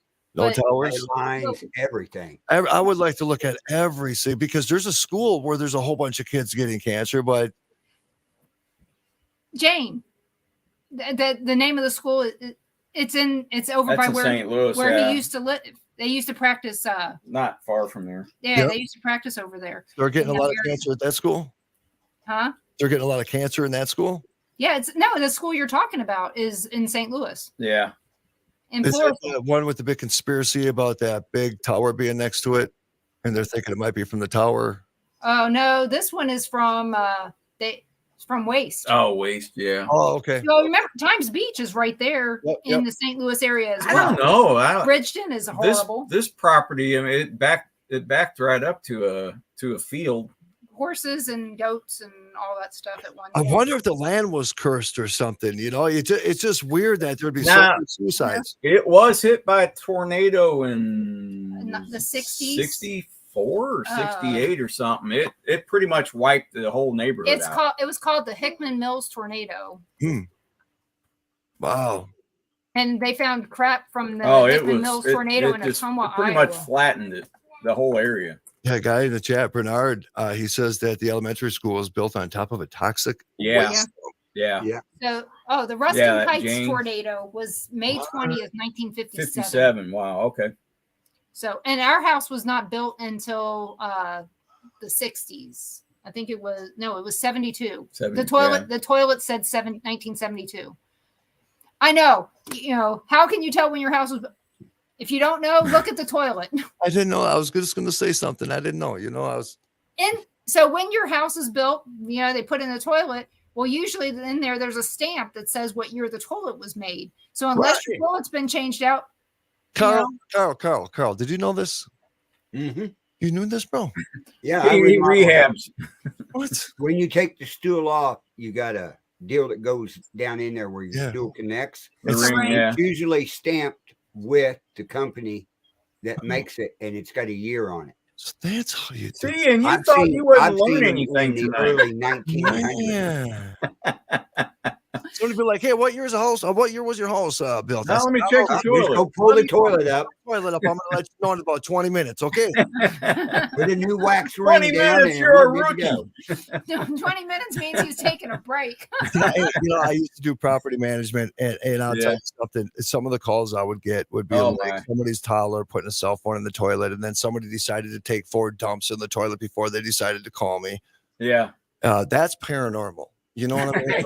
Yeah. Abnormal stuff. Well, at least it's on the abnormal.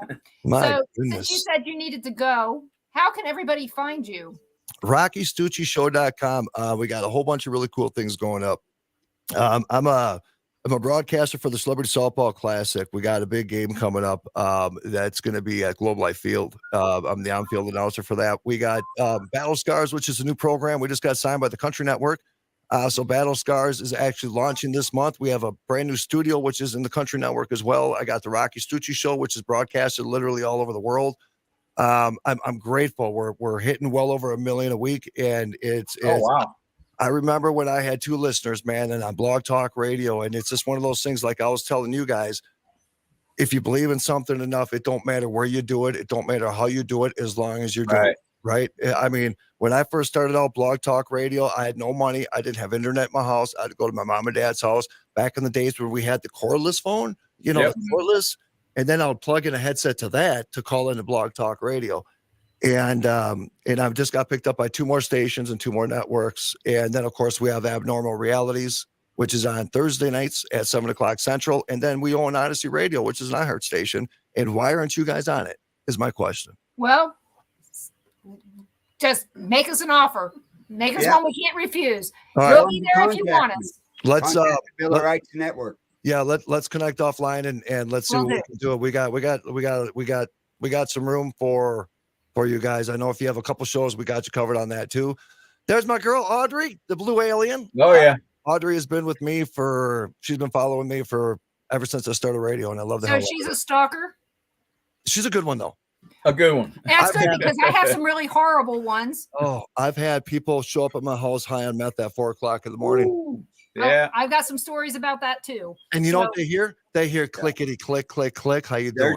There's a list of all our shows. You got the Second Amendment Ranch, Paranormal Nation Radio, Not So Normal, Conservative View, Paranormal Pride, Free Stupidity Gaming, No BS, Born TV after 9 p.m. Yes. Man, that flow. All in laser etched. Yeah. I wonder who did that. I'm just I don't know. Some machine over here.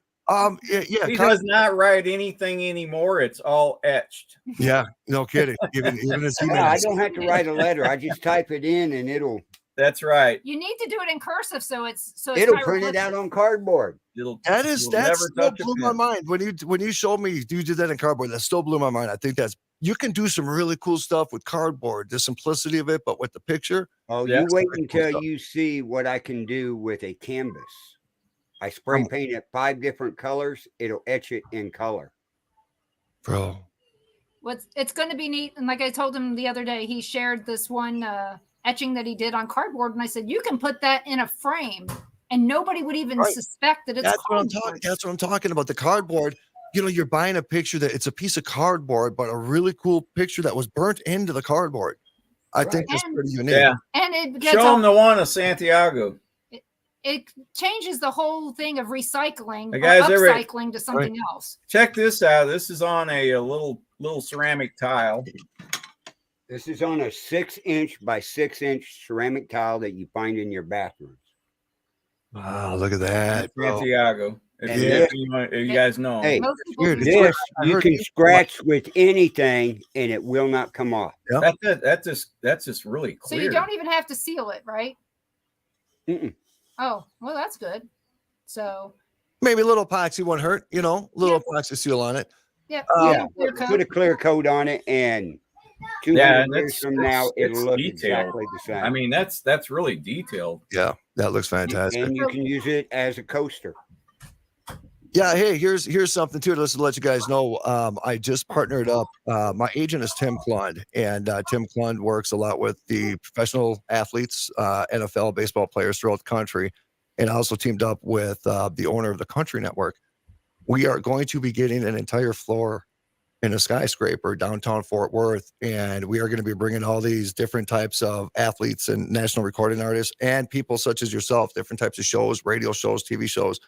And we're going to have a studio audio visual production company. We're going to have probably 30 to 40 different types of studios. And that's all going to be within the next year. And that's going to be downtown Fort Worth. So that's the big news. That's the big game That changer. is amazing. Wow. Yeah. That sounds a lot And like you live down in the Fort Worth, Dallas area. Yep. Yes, sir. Yeah. And we wanted it in the skyscraper too. So some of the studios that we're going to build can actually use the view of Right. the backdrop. skyscraper as the backdrop. So Yeah, it's got to be better than my paint. When were you on the Blaze? I was on the Blaze 3 years ago.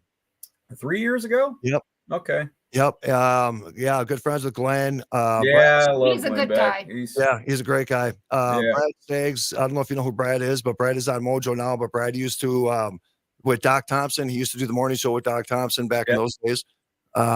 Unfortunately, Doc's not with us anymore. But yeah, it's a good crew of people over there, and they think that the studios are haunted. I says, I don't think they are.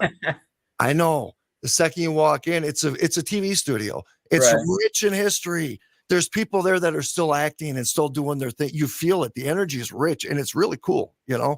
Mhm. Well, you figure a Yeah, lot of their not in a emotions bad way. all No, their no. emotions Yeah. are tied up in that. Yeah, Yeah. it's a Oh, beautiful experience. It's you don't feel threatening there. You don't. Right. It's just life living in a different world. You know, it's just something happening somewhere else, and you kind of feel the good energy of that. So, Yeah. but you know what was really cool? When we got Nine Line Apparel as one of our sponsors, when we were on the Blaze, they brought us out to Savannah, Georgia, and when we were in Savannah, Georgia, they showed me where with that one movie, "All Life is a Box of Chocolates," or, you know, at Yeah. first. Yeah. Forrest Gump. So they showed us where the bench was at. They're like, well, this isn't the original bench anymore. This is where the bench was. I'm like, oh, cool. What do we do this? Now what? You know, Savannah, Georgia, gorgeous, absolutely stunning, beautiful historic town full of freaking ghosts, right? But long story short, so we get our check from Nine Line Apparel. Nine Line Apparel flies, then we go back to Dallas. We go to Glenn Beck's office, sitting in the office with Glenn Beck. I look over to my left. I look over at Glenn. I says, what is that? And he says, that's the original Forrest Gump bench. What are the odds that I was literally 2 days earlier in Savannah, I know. Georgia, where that bench was? And then I'm in his office, and he's the one who bought the bench in auction. Yeah. Things are meant to be. Yeah. You That know, was that's the part trippy. people don't get is some Man. things are Yeah. meant to be. This Today, timing is weird. later on, I mean, Carl, after Rocky's gone, I'll tell you this other story, but some things are just what they're supposed to be, and we're not supposed to question it. It's just to take us to that next part that we're supposed to go to. So You know, that's why you swim with the current, not against it, because when you're swimming with it, you're just going with what the universe already has in store. yeah. Right. I just And- came up with that. That just flowed right out. That felt really good. I don't know what to Hey, say. you have to write so- that down. So Or Carl, laser that for us. will you? Yes. we're gonna have to Laser at re-listen you. to it later to get what he said. So Well, yeah. I appreciate Rocci you guys. said. It's roccistuccishow.com. I appreciate you guys having me on. I really do. Oh, thanks for coming. Hey, let me know when you guys want to come back on, or have you guys come Yeah, on. you're welcome anytime, Rocky. Hey, just Charles, reach out. make sure you get a hold of me. Let's talk about getting some of those shows on Odyssey Radio, and Okay. whatever I can do for you guys, you let me know anytime, man. I got huge ton of love and respect for all of you guys. Thank you so much. Thank you. Yeah, I'll Thank get you. a hold of you. All right. Apparently, when I put your name in here, roccistucci.com. It came, but Facebook failed to post. Here's what Facebook said. Uh-oh. That you're against company standards. roccistuccishow.com. Well, still roccistucci.com got taken down because I had a doctor that worked in Africa with the CDC to malaria. They had a certain medication, but because I talked about it, I know what it was. Okay, then we know. So okay. And I remember Glenn talking about that one for a long time. And I'm going to agree with you on that one. You were right. They're wrong. I appreciate you guys. Thank you so much. All Thank right. you, Rocky. Take care. So I hope you guys enjoyed Rocky. I know I did. Oh, I did too, man. Fantastic. So yeah. So you know what he was saying about things that are meant to be. Today I had lunch with a friend of mine from when I worked at Sprint. Okay. I didn't meet her when I first started working there. I met her after I'd gotten laid off and brought back. It's not over yet, Gary. Yeah, show's not over. Nope, we still got 30 minutes. So she asks me, can you, I got some. Yeah. She asked me, well, how are you? And I told her, Thanks, Audrey. I said, just whatever, I said, I've not been feeling well, blah, blah, blah. Well, I had been noticing her Instagram posts lately have all been about healing. Mm-hmm. And it didn't sound like, like my knee is healing. It sounded like overall healing, for your body, your all this. So I'm reading more into this. Somehow, some way, I was right about what she was talking about. She started talking to me about a biofeedback machine, some other things that maybe might be helpful to get me feeling better. And some other things. She's also talking about healing the earth. Okay. So they're out here in Kansas. There is a lady who created a labyrinth to save her land. I'm going to find it. And we're going to share this with you guys. What the story she gave me was amazing. She bought this property. It was horrible. And the house, they were going to gut it. Blah, blah, blah. Her husband was an environmentalist who wanted to do an experiment on cleaning up the land. So somehow, some way, they created a labyrinth to save the people in the land, the people who had died. Well, apparently there was a massacre on the land. And she started doing all this meditation and all this stuff to help the spirits cross over. Okay. And guys, I have not seen this story yet. I'm just giving it to you in a nutshell from what Nakona told me. So I'm going to find it and I'm going to watch it. And then I want to share it with you guys and see what you think. So she goes, what's strange is she goes, I felt like, she goes, I was meditating this morning on meeting up with you. And she goes, I was trying to figure out why you wanted to meet up. I said, I really just wanted to meet up to find out, what you were doing.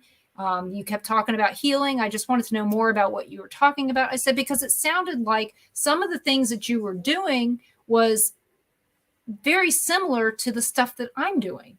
Right. But different, similar, but different. She says that she wants to try to heal the spirits in Gettysburg. She goes, Gettysburg just kept coming to me on July 3rd and all that. And I go, well, my dad was murdered on July 3rd. She goes, maybe I'm supposed to heal you, or maybe I'm supposed to take you with me to Gettysburg to heal it and, biofeedback. But she's here. She works one day a week at one of the metaphysical places here with utilizing a biofeedback machine and some other things to help people feel better. Right. And she's a Reiki master as well. So,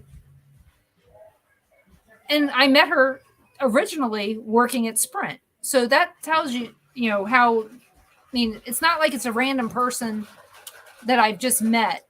It's just, and people who know me, I don't follow a lot of stuff on Instagram. So for me to see anything there that's not my kids is amazing. I'm hardly on Facebook anymore because I'm so far behind. I can't hell, I hardly have time to go to the bathroom. But yeah, it was nice visiting with her today and everything. But well, it was nice she made because me think. when you met her, when you knew her at Sprint, she wasn't into this.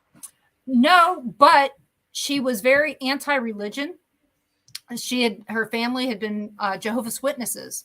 And so she was very anti-religion because of all that. And she, we would see each other and we would always talk very honestly about things. It was not, I mean, everybody knows Denise has never met a stranger, at least no one stranger than herself. And I'll talk to anybody like I've known them forever.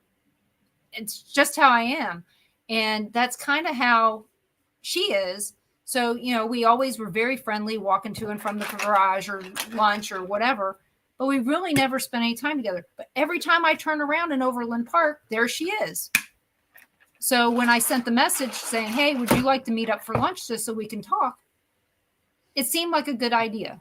Mm-hmm. And I think it was. I mean, she made me think about some other things. And maybe she's sent there to heal all your lungs and everything. Well, we talked about some of that stuff. And everything. Well, it's a lot of everything. Everything that's going on with in 2 hours, we didn't have that much time to talk about stuff. But, one thing or another, But yeah, once I know more about this video that she was telling me about, I might have her come on and talk because she is very knowledgeable about a lot of things. Think she'd make a good guest. She's only done one other podcast, so we'll find out. And more than likely, since I mentioned my podcast, she may find this and find out that I've been talking about her. But if you're listening, it's all good. That's right. But yeah, she's done one other podcast and has always been on feel good type stuff and not really into not paranormal, but it could definitely be construed as paranormal theory. So I think I might do that at some point, but I want to see this video she was talking about and maybe analyze it a little bit and see what the theory is behind the video about healing the earth and then the world, which would be great if we could. Oh, but, yeah. She lives on the Potawatomi Trail of Death as well, just like I mean, a lot of us do out here. Oh, yeah. And she also lives behind Walmart, which got to be something about that. I told her that's one of the places I hate going because always something happens. And she goes, I can see that. She goes, did you find Rocky? We were on a show together. Yeah. Oh, really? We were on Roger Belt's last show 4 or 5 years ago. Mm-hmm. Was that long ago? Huh. And I remember that show. I was sitting in here when you were doing it. So it was me. That was a great guest. I mean, oh yeah. From the story he could tell us from his past life to the modern life to paranormal and what's going on with everything. And he could tell, especially when he got to talking about how long you've been able to see spirits. And then what you told about your grandmother, you seen his facial expression. I'm sitting there going, oh, you ain't heard the rest of it yet. He still hasn't even heard half of it yet. I know.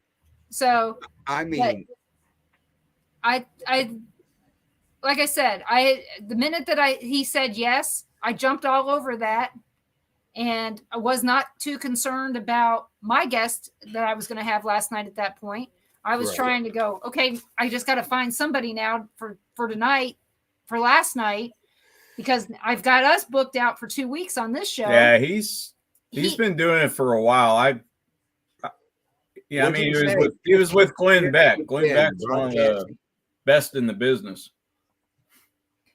Yeah. So yeah, he learned. He learned a lot from him.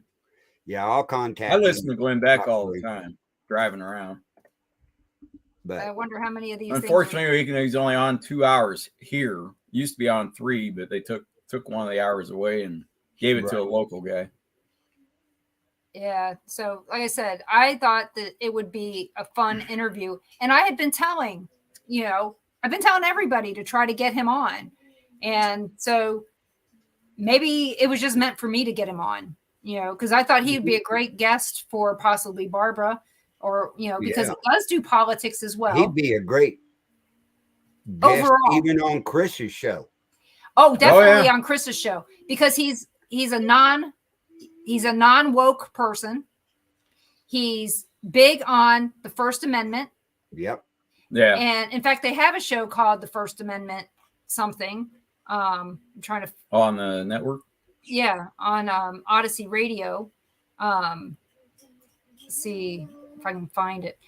He's got all kinds of stuff here. You know, they call him the emotional meatball, and that's been his nickname for a long time. Right. So he's got Battle Scars, which is the new one that they said was coming out. Abnormal Realities on Thursdays. I think I'm going to check that out this week. It's been a while since I've seen it. I just can't find that other. Now, where he talked about Minnesota up there, but where was he born and grew up at? Do you know? 'Cause he acts like he's got the Eastern accent. Yeah, I'd say New York area. That's what I was thinking. New York, New Jersey. Yeah. He definitely has the He's attitude. from New York. Yeah, it's Well, in that area. Barbara's Basically asking, from- is he from New York? Yeah. I know that he's in Crowley, Texas. Yeah, he's been in Texas for a while. Let me see if I can find it. 'cause I Audrey knew- says New York. Oh, thank you, Audrey. Yeah. Thank you, Audrey. Yeah, So- he sounded like a New Yorker with his accent and the way he talked. And But not presented all the himself. it didn't sound It- like it it all was the awesome. time. It would come out every now and then. Yeah. But yeah, it's been a while since I had talked to him. But you know, Oh yeah, he's busy all the fantastic, time. fantastic man. I mean, Because you know, that's one of the things I don't like to. I don't know how many people really understand this, but I don't really get out there and call people and stuff like that, because I What was don't. that? What? Was that David? Yeah, it just showed something. Is that So David's coming? no, it was on something else. Oh. So I was looking for his public figure Yeah. page. That's Yeah, oh. Audrey's she knows. Yeah, same, Barbara. I recognized it oh yeah, very, very quickly that Yeah. he has a very distinct northeast coast accent. You know, which is living in New fantastic. Jersey and Baltimore. You know, I got it. So I can't seem to find what I was looking for. I did a whole bunch of research on him recently, as in yesterday and today, and now I can't find it. But you know what? Who cares? You Yep. guys want to find out about him? Go check him out. Right. Rocci Stucci. And when he gets blocked from Facebook, it's Rocco Stucci. So keep, because I'm friends with Rocco too. I figured he would be one of them that would get blocked on. Oh Facebook. yeah, he gets blocked a lot, I'm sure. Yes. And, you know, just be aware, if you get offended easily, he doesn't care. You're right. Same as me. Same as me. I Care don't less. care If I anymore. say something, Same I way like- with all Yeah. of. Yep. And that's how it should be. But yeah, their First Amendment, you know, they're all First Amendment stuff. You say what you know, if you want to say it. But say what you mean, back mean it. what you say. Yeah, I've seen that one too, Audrey. Like I said, I've known him at least 4 or 5 years. I can't even tell you when it was. I can't even I've heard find the name. I've heard the name before, but I didn't know him. Yeah, I remember that episode because I was sitting in here and she was doing it in our room. She usually wanders off and does those, and it was really good. I mean, I was impressed with everyone he had on there. Well, Frank And Lee is Unfortunately, so the smart. guy, yeah, Frank. But yeah, unfortunately, the guy, you know, Stopped doing shows. that was his last show because of his It's COPD. COPD. He's still alive. He still does some things. But I thought he sounded good considering how bad he said he was. Okay, You know, who turned the light on in that doorway right Ruby. behind you? Ruby. Oh, okay. Yeah. Well, I thought they left. I seen Mommy come in. No. Tyler's out working in the kitchen. You know, so he came over to bring Ruby, and so more than likely they're going to take the kids home and from here. So, because I got to make some fish for dinner. Oh, we're Gotta have- having chili and cinnamon rolls. Well, I can't. Chili and what? Cinnamon rolls. Cinnamon rolls. I thought that's that what you sounds said. like heartburn. That doesn't. I've never heard of that that's combination. How we grew up here in school. On Fridays, you'd have chili and Chili and these gigantic cinnamon rolls. rolls. Wow, I didn't know that. You know, we used to have a place down here called Granny's Chicken, and the cinnamon rolls were about this big, and they put very little icing on them, and it was mostly just butter. And they were so good. It was right next door to where I worked, and that's all you could smell was fried chicken and cinnamon rolls. Of course, we used to have Tippins across the street too, so we had pies. You could just smell. I told him, I said, I probably just gained weight hanging around outside and sniffing. I should have gained weight there in grade school because, of course, you had two ladies cooking for the small school, but I was a skinny little kid. So Mrs. Pemberton always made sure I ate double platefuls. She goes, I'm going to fatten you up. And I said, no, you're not. I turn it off just as fast as I eat. That's why I was. Well, my mom always said that I had a hollow leg. That I would eat so much that she goes, I don't know where you're putting it. I figured out where I was putting it. I apparently was storing it up for a day when I didn't have enough food and got really fat. And I know people are going, you're not fat. I used to. I know. So I know. I saw some pictures of her. I thought, why didn't you tell me you were fat back then? She didn't tell me. I actually told Nakona that you said that. And she said, oh, that's so nice.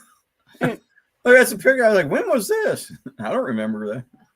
Oh. Barbara doesn't like your combination either, chili and cinnamon. No, most people don't. If you grow up in Missouri, especially up in Caldwell County, everybody knows that.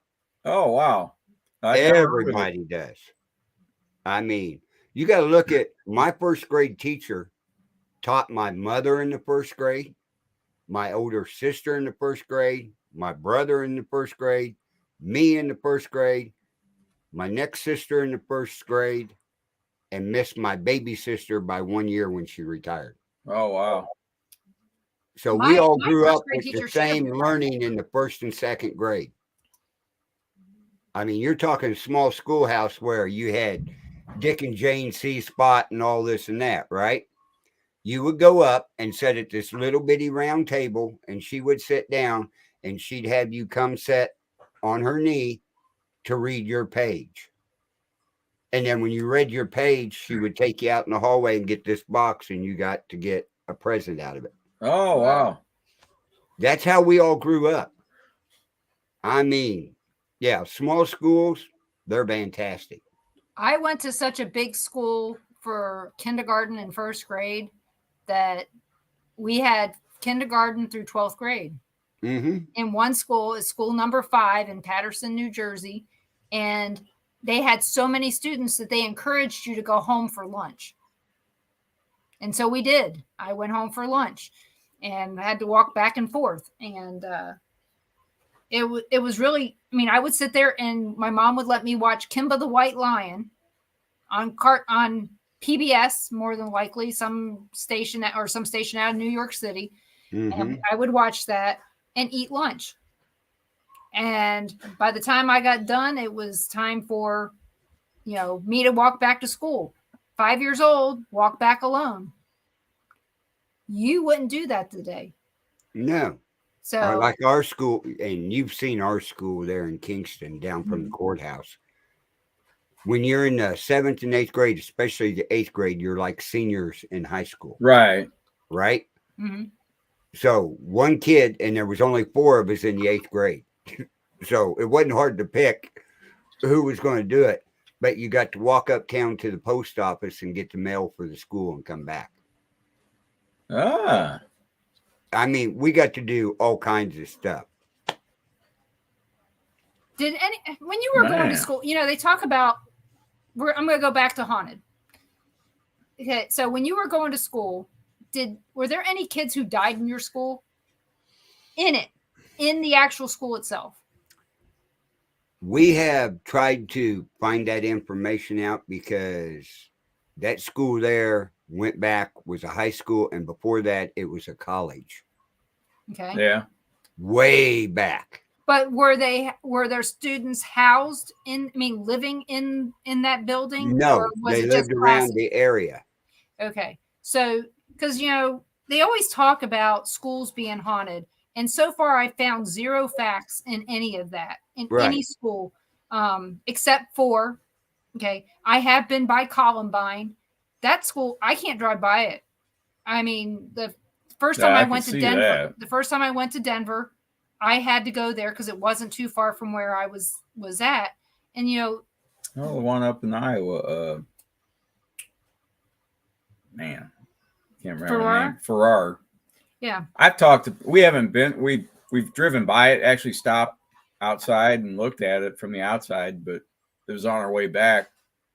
But I've talked to people that have been in there, and I was like, "Why was the school be haunted?" They said it's the land. Yeah. And it very well could be. It almost has to be. But, the same way Kingston. I mean, you don't know what went on there in the early 1800s. Yeah, 18 because of 18 the Mormons. 1818 and 1830. 1836 is when the county was created. Yeah, but there was stuff there before the county. There was a few things there and everything and stuff, but in that area there, you had so much fighting between the Mormons and the pioneers that were in the area. Right. It's hard to tell what happened right there because it wasn't, well, it would have been a block away from the rail yard when they had the railroad in Kingston. So, yeah, it's hard to tell. But you have to remember that house, well, the courthouse is burnt down 3 times. Right. Well, this is the third. Yeah, this is the third courthouse. It's burnt down twice. But yeah, there's so much stuff in there. And then I hear about.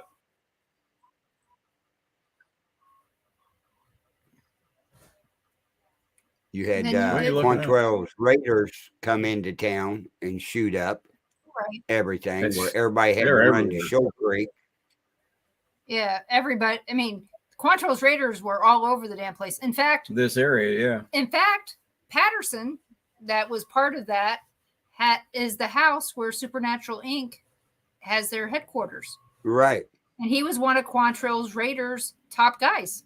Right. Yeah. And, I don't know much about stuff that happened out here. I should. I've lived here longer than I've lived anywhere. Right. I should know. So, but I don't. But, you guys have a Living History Festival up there. Mm-hmm. Talking about Civil War battle was last held in 2009. So we've had events where they reincarnated everybody. Yeah, basically. They call it the cornfield battle because everybody in Kingston ran to Shoal Creek for cover or ran into the cornfields with their muskets.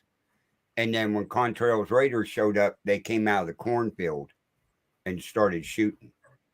So it's always been called the cornfield battle. That's weird. Oh, yeah. I mean, they reenact it up there, have the riders come into town and shoot it up and everything. It was quite the deal back then. Yeah, I'd like, it's hard to say where stuff happened because it wasn't like it was a rolling battle that they just went. No.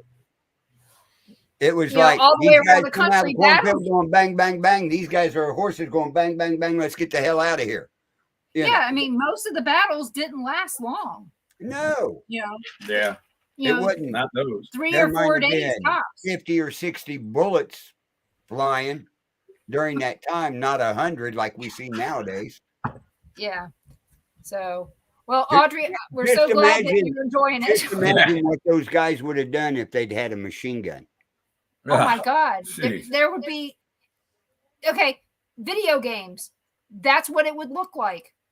Little guy on a little horse, with his bow and arrow being shot at by some guy with a machine gun. Right. Not at all not at all fair. Michael says he's experienced residual experience in his high school gyms and stages. What was it? Like I said, is it the Ghost Brothers that did the that school, high school in? Oh no, it was Destination Fear. Did a high school in Ohio. Oh, Defiance. Man, they got a ton of evidence at that place. Defiance, Ohio. That was crazy. Is one of the most haunted places. Man, I couldn't believe that. I mean, that's probably the most evidence they've ever had on any episode. And Gary, I'm like you. I would love to know what kind of battles and fights took on out at the cemetery. Those could have just been skirmishes that weren't Matt, really battles. When Matt came out with us the first time, he said he saw a regiment down there at the bottom. You see the battalion of them down there at the bottom. Yeah. Same time. Said, you guys don't see them camped out down there? Like, what? In the tree line. So Gary said he just got back from the cemetery tonight. Yeah. I think he was out there earlier. I'm afraid that at the cemetery. You weren't cutting the grass, I hope, Gary. No. Snow shoveling. Were you pre-treating it for the ice storm you're going to get? Oh, yeah. You guys are getting snow, aren't you? Tonight or tomorrow? Tomorrow, I think rain turned into snow. Tomorrow night. We're only supposed to see rain, and my foot's barely. Well, actually, we're supposed to get rain tonight about 10 o'clock. Right. And then change over, I think. Yeah. I couldn't tell you. Yeah, we're just going to have somebody's rain. got my cell phone. But one of the things he put up the wire on the west boundary.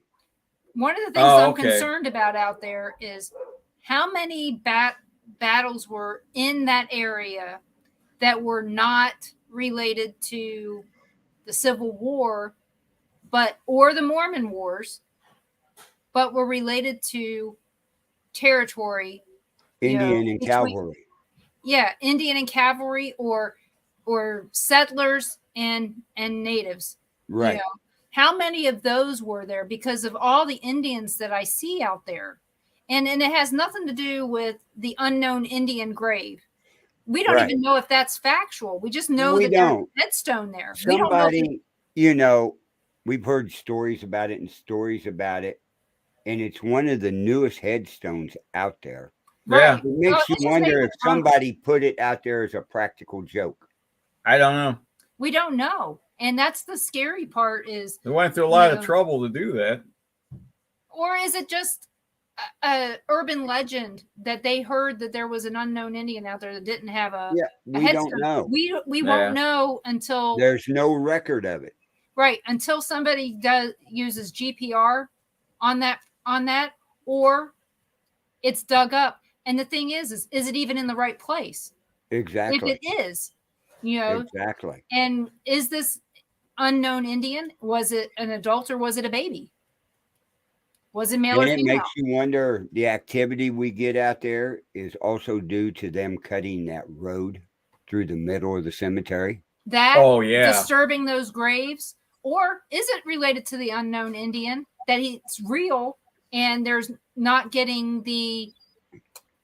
they want to be known. They want to know they want you to know what their name is. Well, there had to be a lot of Indians out there because after we started going to the cemetery and everything, you have to remember right down the road to the east, as you go down and go around the curve, there's a big metal building up on the right-hand side. Mm-hmm. Right across from it, you go up on the bluff. That's where them guys from Kansas City came up and were digging Indian relics up. Mm-hmm. And they looked up and the guy seen an Indian in full headdress, headgear, everything, color. Okay. So now my question is if that is factual, why haven't any tribes come forward to say this is their land? Exactly. And just like Gary says right there, tribal land. We have caught people on the trail cam putting out flowers on that unknown Indian's grave. Well, the thing is maybe at certain times of the year they do that too, isn't it? Maybe we should get a note and laminate it and put it out there and say, if you come to this grave, please contact us. We have questions. Because they may not know that anybody even gives a shit about it besides that. Exactly.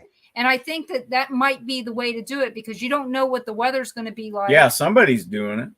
Somebody's Somebody's doing it, and putting somebody's flowers out got to there. know something if they're Right. taking the flowers out and Right. putting it on there. And are they just doing it because they're bringing flowers to somebody else's graves, or is it just that Just grave? that one.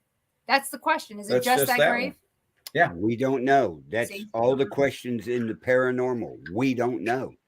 I know. And so that's what we've got to find out. We've got to start investigating it as a private investigator would, not Right.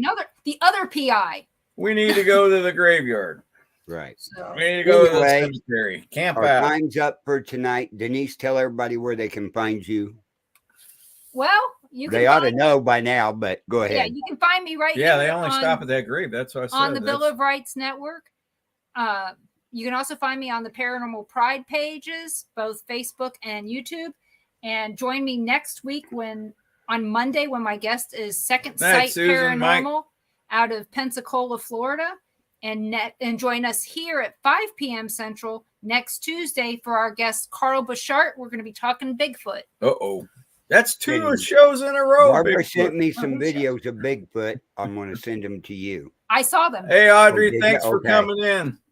But Enjoy Rocci everybody, show.